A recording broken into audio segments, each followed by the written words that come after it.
En el Nuevo Testamento de su Biblia busque la Epístola de Santiago, capítulo 1, los versos 19 y 20.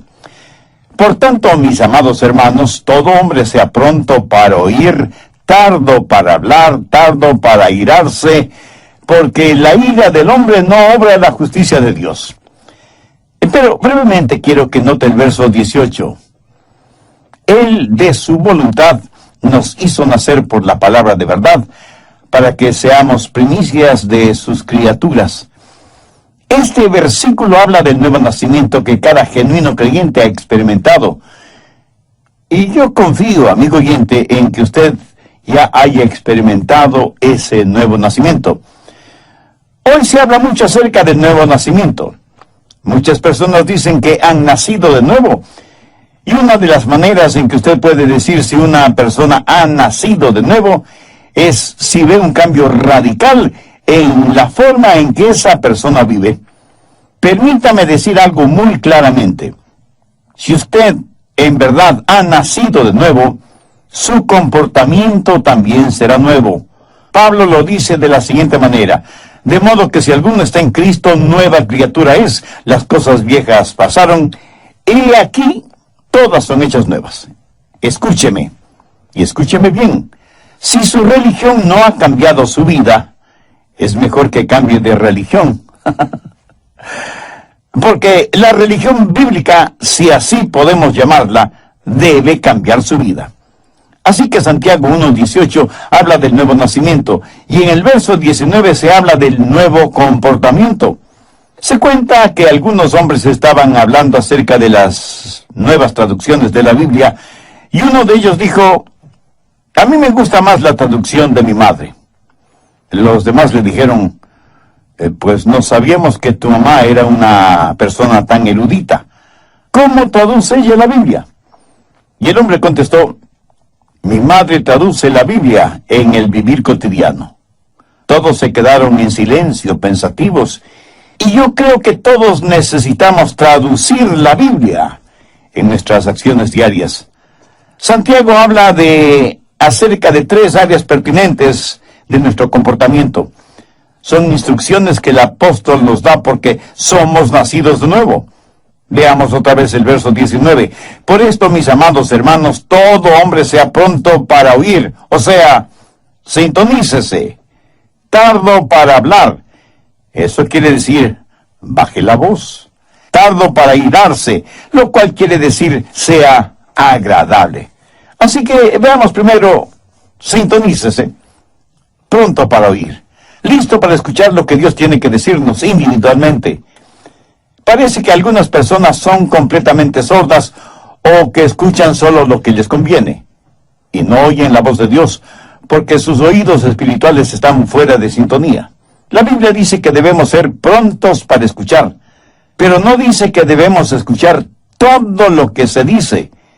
Hay cosas que no debemos oírlas. En Marcos 4:24 leemos: mirad lo que oís. Usted no necesita oír todo lo que se dice. Usted no necesita hacer de sus oídos tarros de basura en donde todo el mundo bota sus chismes y sus habladurías. Usted no necesita escuchar cada filosofía humanista y pagana. Por eso Jesús dijo: mirad lo que oís. Cuando Santiago habla de ser prontos para oír, ¿qué quiere decir? Que hay que ser rápidos para captar los impulsos del Espíritu Santo, rápidos en escuchar la palabra de Dios, rápidos en oír la voz de Dios.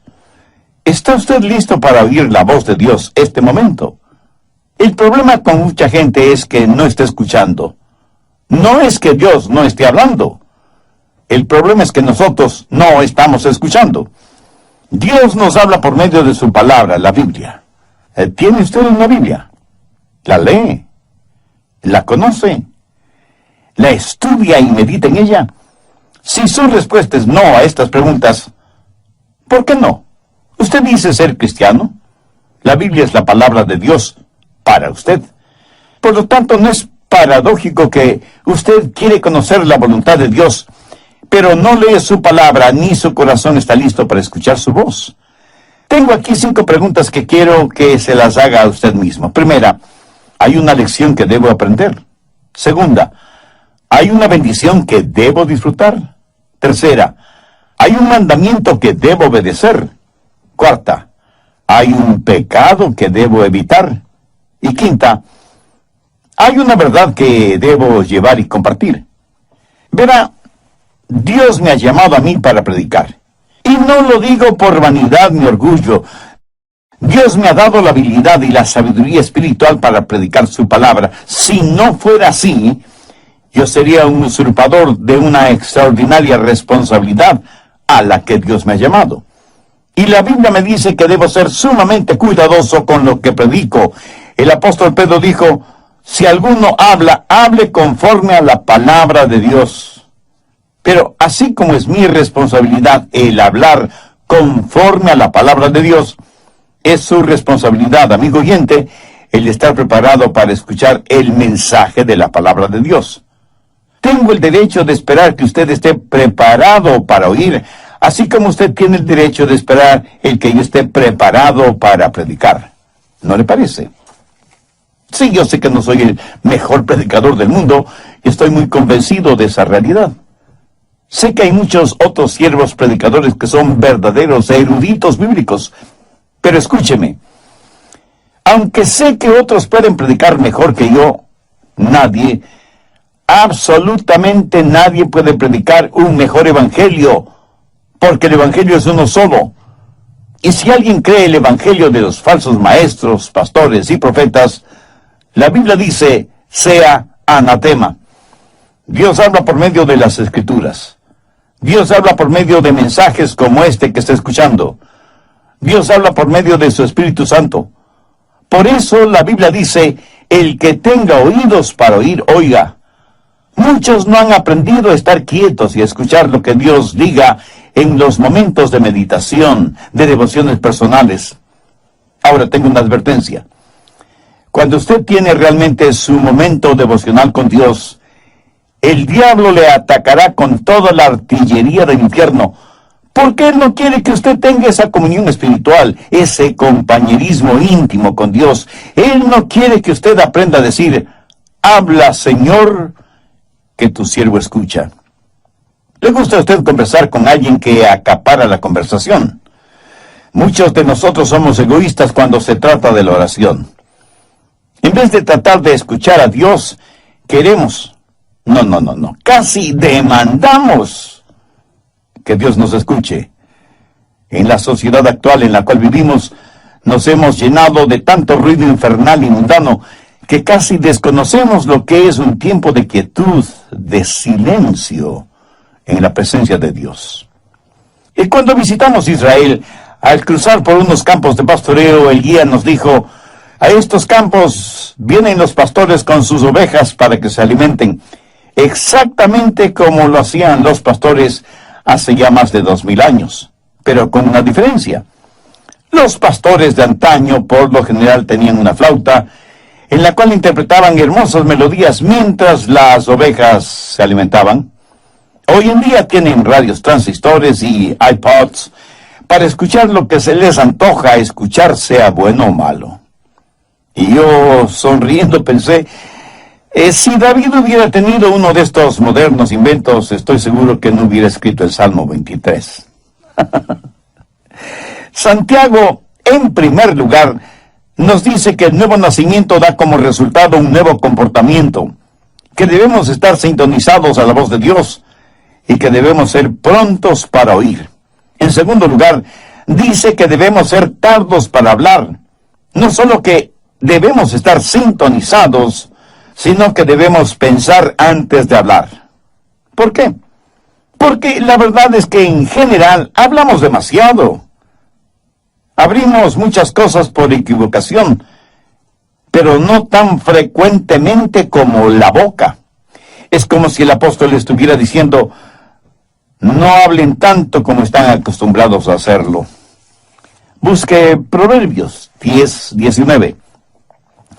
En las muchas palabras no falta pecado, mas el que refrena sus labios es prudente. Matemáticamente existe la posibilidad de que mientras más hable, más pronto está a pecar con su boca. En Proverbios 17:27 y 28 leemos, el que ahorra sus palabras tiene sabiduría. Aún el necio cuando calla es contado por sabio. El que cierra sus labios es entendido. Muchos de nosotros nos metemos en problemas cuando hablamos. Por eso es mejor tener la boca cerrada. Eclesiastés 5:3 dice, porque de la mucha ocupación viene el sueño, y de la multitud de palabras la voz del necio. Mientras más una persona habla, a veces más proclama la necedad de su corazón. Alguien dijo que es mejor tener la boca cerrada y dejar que los demás piensen que uno es un tonto, que comenzar a hablar y remover cualquier duda al respecto. Los rabinos suelen decir y señalar que el hombre tiene 2 oídos y una boca. Los oídos siempre deben estar abiertos y la boca cerrada, reteniendo en esa bóveda, tras los barrotes de marfil que son los dientes, a la lengua. Debemos escuchar 2 veces más de lo que hablamos, pero la realidad es todo lo contrario. Mateo 12:36. Mas yo os digo que de toda palabra ociosa que hablen los hombres, de ellas darán cuenta en el día del juicio. Escuche, Jesús no está diciendo que no debemos tener conversaciones agradables o compartir un momento de humor sano. Él habla de palabras improductivas, denigrantes, hirientes, groseras, maldicientes. En Santiago 2:17 leemos, así también la fe, si no tiene obras, es muerte en sí misma. La palabra muerta en este versículo es la palabra ociosa de Mateo 12:36. ¿Qué quiere decir esto? Que es improductiva, que no contribuye para nada, que es desanimadora en vez de edificadora. Prácticamente lo que Jesús dice es que si las palabras que decimos no ayudan, no edifican, sino que más bien son destructivas, y que de cada una de esas palabras daremos cuenta en el día del juicio. Aún el humor adecuado puede ser usado para romper el hielo en cualquier reunión, y puede ser agradablemente beneficioso. Pero el humor usado como burla o sarcasmo es denigrante. Dios no quiere que seamos agresivos ni groseros usando el humor. A veces hablamos de las cosas sagradas con labios mundanos y profanos.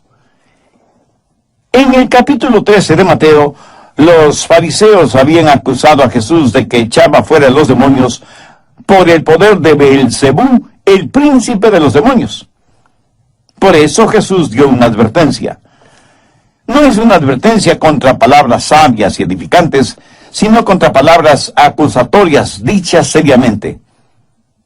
¿Ha pensado alguna vez en el daño que causan las palabras necias? ¿Sabe cuántos hogares han sido destrozados por palabras y expresiones inconvenientes? ¿Cuánta gente inocente ha sido enviada a la cárcel por las palabras deshonestas o el testimonio falso de otros? ¿Cuántos corazones han sido destrozados por promesas o palabras falsas? ¿Cuántas iglesias se han dividido por las palabras de unos contra otros? ¿Cuántas almas se han perdido porque la gente no ha aprendido a controlar sus lenguas? Una de las marcas de una persona nacida de nuevo es que su lengua está bajo el control del Espíritu Santo. Y la misma Biblia que nos dice que seamos prontos para escuchar, nos dice que debemos ser tardos para hablar. Y las dos cosas son mutuamente incompatibles. Hay una antigua rima infantil que dice, el viejo búho vivía en un roble, mientras más veía, menos hablaba. Mientras menos hablaba, más escuchaba. ¿Y por qué no podemos ser como ese viejo búho? ¿Lo ve? Ese sabio búho había aprendido a escuchar. Muchos de nosotros nos asombraríamos de saber lo mucho que hablamos, y nos asombraríamos mucho más al saber que podemos hacer mucho bien a los demás, con menos de la mitad de lo que dijimos en todo el día. Salmo 141:3. Pon guarda a mi boca, oh Jehová, guarda la puerta de mis labios. Esta es una sabia manera de pedir ayuda a Dios para controlar sus palabras, de estar consciente de las cosas que dice. Entonces, Santiago hace énfasis en que las marcas de un nuevo cristiano son, primero, el que haya nacido de nuevo; segundo, que sea pronto para escuchar; y tercero, que sea tardo para hablar y para irarse. No solo debe estar en sintonía y bajar la voz, sino que debe ser agradable. Y el ser agradable no es más que la suma, el amalgamiento de las dos primeras características. Cuando una persona comienza a escuchar más y hablar menos, afecta su temperamento porque aprende a controlar su corazón. Porque cuando sus pensamientos son controlados y su lengua es controlada, entonces su temperamento es controlado. Por eso Santiago dice que debemos ser lentos para la ira. Tal vez los jovencitos modernos no sepan lo que ira significa. Sencillamente significa perder control de su temperamento. Por eso la advertencia de ser lentos para irarse. Nunca debemos perder nuestro temperamento. Pero ¿sabe una cosa? En verdad no es que perdemos nuestro temperamento. Más bien, lo encontramos. La Biblia nos dice que nunca debemos enojarnos. Y quiero que entienda esto muy claramente. Veamos lo que dice Efesios 4:26. Airaos, pero no pequéis. Es pecado cuando su enojo se transforma en ira. Jesús se enojó, pero no pecó. Algunos piensan que Jesús nunca se enojó. Algunos piensan de él como si hubiera sido un robot espiritual, con leche en vez de sangre en sus venas. Jesús, el Dios hombre y el hombre Dios, se enojó. Busque Marcos 3:5. Entonces, mirándoles alrededor con enojo, entristecido por la dureza de sus corazones, dijo al hombre: extiende tu mano. Y él la extendió, y la mano le fue restaurada, sana. ¿Lo notó? Lo que enojó a Jesús fue la dureza del corazón de ellos frente al dolor y la necesidad de otros seres humanos. Ahora escúcheme muy atentamente. Algo no está bien con usted si es que algunas cosas no le enojan. Pero tenga cuidado. La Biblia dice, airaos, pero no pequéis. Y el apóstol Santiago dice que debemos ser lentos para la ira, porque en general es muy fácil para nosotros el hacer desaparecer los límites de una indignación justa con nuestras irritaciones personales. Recuerde que la ira de los hombres no obra la justicia de Dios, porque nuestras iras son irracionales, y aquello que es irracional no puede jamás ser justo. Solo Dios es justo. Su justicia demanda el castigo de nuestros pecados, pero su amor nos redime y protege. Somos criaturas que todo lo racionalizamos. A nuestros viles temperamentos los llamamos indignación santa. ¿Sabía que usted puede ser bueno y malo, malo y bueno al mismo tiempo? Veamos esto de bueno y malo. Asegúrense de que los siguientes tres elementos estén presentes. Primero, que su enojo sea por una razón justa. Verá, por lo general nos enojamos cuando nos empujan, o cuando creemos que nuestros derechos no son quitados, o cuando alguien nos ofende, o alguien se mete bravuconamente delante de nosotros en una fila. Ah, cómo nos enojan esas cosas, ¿verdad? Ahora, aunque en la Biblia leemos que Jesús se enojó, su enojo siempre fue justificado. No hay ninguna expresión derogatoria contra otras personas, excepto los fariseos y los publicanos. Pero cuando Jesús en forma personal fue maltratado, insultado, golpeado y finalmente crucificado, jamás pronunció una palabra de enojo. Más bien desde la cruz dijo a su Padre que perdonara a aquellos que le hicieron lo que le hicieron, porque no sabían lo que hacían. La mayoría de nosotros nos enojamos cuando alguien nos hace daño. Jesús se enojó cuando vio sufrir a otros seres humanos. Cuando usted se enoje, asegúrese de que su enojo es justo y por la razón adecuada. Segundo, que su enojo sea por una causa justa. Jesús, por lo general, no se enojó con los individuos porque él amaba a las personas. Jesús se enojó contra instituciones y ritos y pecados, no contra el pecador. Usted puede enojarse por el daño que le han hecho, pero no contra quienes le hicieron ese daño. Pero eso es exactamente lo que hacemos. Nos enojamos con las personas. Y si bien es cierto que Jesús se enojó frente a corazones endurecidos y demostró físicamente su enojo contra los que habían hecho de la casa de su padre un mercado de ladrones, sin embargo, él fue compasivo y tierno con aquellos que estaban esclavizados por sus pecados. Tanto es así que le llamaron amigo de pecadores. Permítame decir algo a los jóvenes predicadores que seguramente están escuchando este programa.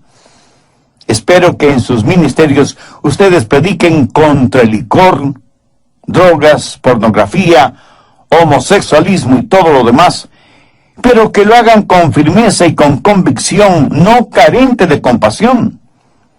Prediquen firmemente, contundentemente contra el pecado, pero amen profundamente al pecador. Enójese, sienta iras contra el pecado, pero ame sin restricciones al pecador.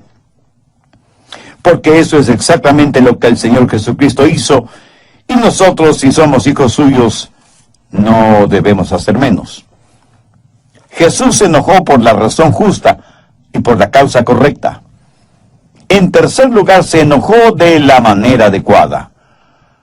Su enojo le hizo parte de la solución, sin agrandar más el problema. Mi amigo, cuando usted pierde su temperamento, de ninguna manera podrá ser parte de la solución, sino que se vuelve parte del problema. Recuerde que, como dice Santiago, la ira del hombre no obra la justicia de Dios. Cuando es el enojo de Dios, cuando el enojo es santo, entonces la justicia de Dios hará su obra. Es mejor aprender que cuando levantamos nuestra voz, también debemos levantar nuestras manos y hacer algo acerca de la situación. No se requiere ser muy inteligente para criticar. Cualquiera puede hacerlo. La Biblia dice que debemos ser lentos para la ira. Al respecto, tenga mucho cuidado, porque hay muchas formas de disipación que pueden hacer daño a su testimonio, matar su influencia y revelar su carácter, mucho más que su enojo o su temperamento tipo fósforo. ¿Quiere que le diga lo que la Biblia dice acerca de su temperamento? ¿Y qué es lo que eso prueba acerca de usted? Si usted tiene un fusible cortito, si usted es la clase de persona que explosiona por cualquier cosita, primero, usted es una persona que tiene una mente necia. Busque Eclesiastés 7:9. No te apresures en tu espíritu a enojarte, porque el enojo reposa en el seno de los necios. Y no vaya por ahí haciendo flamear su orgullosa superioridad intelectual, porque la Biblia dice que si usted es dado al enojo, usted no es nada más que un necio. Segundo, usted es una persona de carácter débil. Proverbios 16:32. Mejor es el que tarda en airarse que el fuerte, y el que se enseñorea de su espíritu que el que toma una ciudad. Algunos piensan que ser rápidos para enojarse y tener un temperamento violento es una señal de fortaleza. Algunos son verdaderos bravucones en sus casas, rompiendo y tirando las cosas al suelo, golpeando a sus esposas e hijos, manejando su vehículo como un verdadero maniático cuando otro vehículo se le cruza súbitamente en la carretera. Lo que usted considera una señal de fortaleza En realidad es un signo de infantilidad, de falta de madurez. Actúa como un bebé con un ataque temperamental. ¿Qué es lo que dice Eclesiastés 16:32? Mejor es el que tarda en airarse que el fuerte, y el que se enseñorea de su espíritu, que el que toma una ciudad. Cuando usted se enoja y pierde el control, está abriendo la puerta a toda clase de pecados que normalmente no los cometería. Dice cosas que usted sabe que no debe decirlas, y hace cosas que usted sabe no debe hacerlas.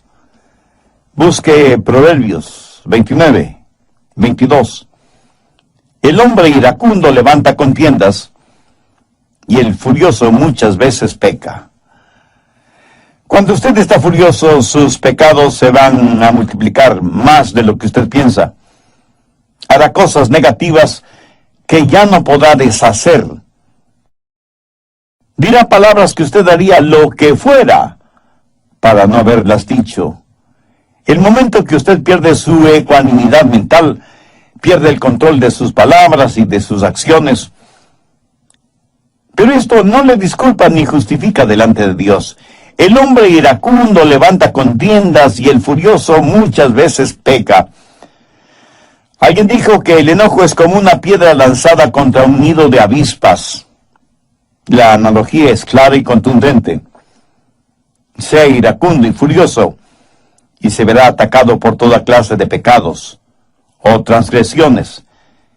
Ahora, ¿cómo enfrentar, cómo manejar el enojo? Pues empiece tratándolo como lo que es: pecado. ¿Sabe que algunas personas se enorgullecen de su temperamento volátil? Y no solo que se enorgullecen, sino que lo razonan, lo justifican y dicen: es que todos en nuestra familia somos pelirrojos. Mi amigo, es un mito científico aquello que el color del cabello determina el temperamento. Otros, en cambio, dicen: mi carácter es hereditario, lo temperamental lo heredé de mi padre. Eso puede ser cierto si es que su padre es el diablo. Y unos cuantos más dicen: mis explosiones temperamentales son muy rápidas, me calmo casi enseguida. Un hombre con una subametralladora dispara indiscriminadamente contra una multitud. Ese acto dura solo unos segundos, pero ha dejado muertos y heridos. Y no solo se ha perdido vidas humanas, sino que muchos hogares quedan destrozados. Tratamos de razonar, justificar nuestro enojo, nuestro temperamento. A veces hasta lo minimizamos y hacemos bromas como si fuera algo gracioso. El enojo no es una debilidad, es una maldad. Un temperamento violento tiene que ser visto como un temperamento vil. Y aunque usted no lo crea, lo que usted dice y actúa bajo la influencia de su enojo y su temperamento volátil, eso es lo que usted es. Porque todo esto que está dentro de usted sale a la superficie. ¿Quiere saber lo que hay en su corazón? Pues ponga atención a lo que dice y hace en un momento de enojo. Si usted está lleno de Jesús, Jesús le saldrá hasta por los poros de la piel. Y permítame decirle algo más. Usted no puede juzgar a una persona por lo que es, por sus acciones, porque esa persona puede haber planificado esas acciones. Pero mire sus reacciones a las cosas que no ha planificado, y usted sabrá con toda certeza de qué está llena esa persona. La única manera de controlar un temperamento descontrolado es teniendo el corazón lleno de Jesucristo. Como usted ya se habrá dado cuenta, Santiago es eminentemente práctico al aconsejar. Y aquí encontramos una pequeña pero fuerte cadena de 3 eslabones: sintonizar, bajar la voz y ser agradable. Verá, cuando comienzo a escuchar, cuando dejo de monopolizar la conversación, entonces aprendo a controlar mi temperamento, porque mis pensamientos y mis palabras tienen una forma de animar mi espíritu. ¿Sabía que usted puede animar a su espíritu con sus propias palabras? ¿Sabe que cuando verbaliza cosas buenas, usted se siente bien?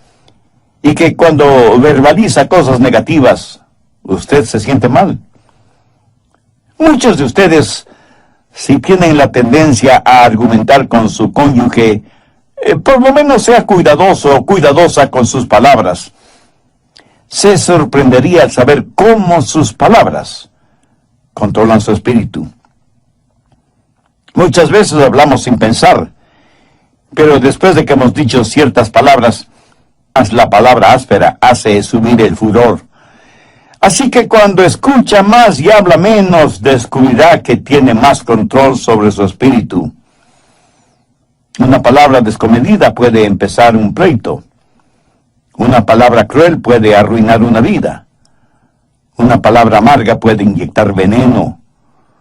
Una palabra brutal puede aniquilar una vida. Una palabra comedida será como un remedio. Una palabra gozosa puede iluminar el día. Una palabra a tiempo puede sanar heridas. Una palabra de amor es una palabra bendecida. Y todo esto es posible porque hemos nacido de nuevo. Todo es posible por medio del Señor Jesucristo. Mi amigo, escúcheme. Jesucristo no vino para hacernos personas buenitas. Él vino para hacernos nuevas criaturas. Y estas cosas de las que habla Santiago son los frutos de una persona nacida de nuevo. ¿Ha nacido usted de nuevo? ¿Ha recibido a Cristo en su corazón como Salvador y Señor? El que usted trate de controlar por usted mismo su temperamento es como si usted estuviera tratando de controlar un barril de pólvora en el infierno, o como tratar de controlar su lengua con pegamento, o sus pensamientos sin el Espíritu Santo. Entonces, primero, usted necesita una nueva naturaleza, necesita nacer de nuevo. Dios le ama y tiene un plan para su vida. Jesús está llamando a la puerta de su corazón porque quiere darle nueva vida y hacerle una nueva criatura.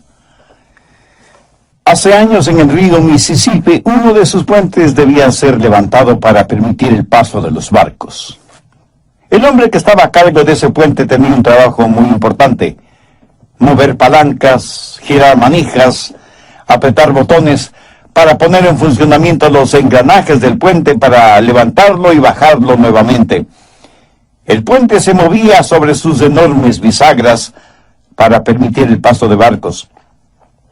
Luego el encargado bajaba el puente para permitir el paso de los vehículos y los peatones.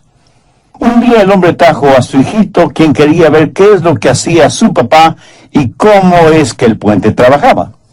El papá hizo su trabajo y los engranajes comenzaron a moverse y a levantar el puente para permitir el paso de un gran barco. Luego tenía que bajarlo rápidamente porque se aproximaba un tren de pasajeros. Pero cuando el puente estaba bajando, su hijito cayó a las aguas del río. El niño gritaba pidiendo que su papá le ayudara.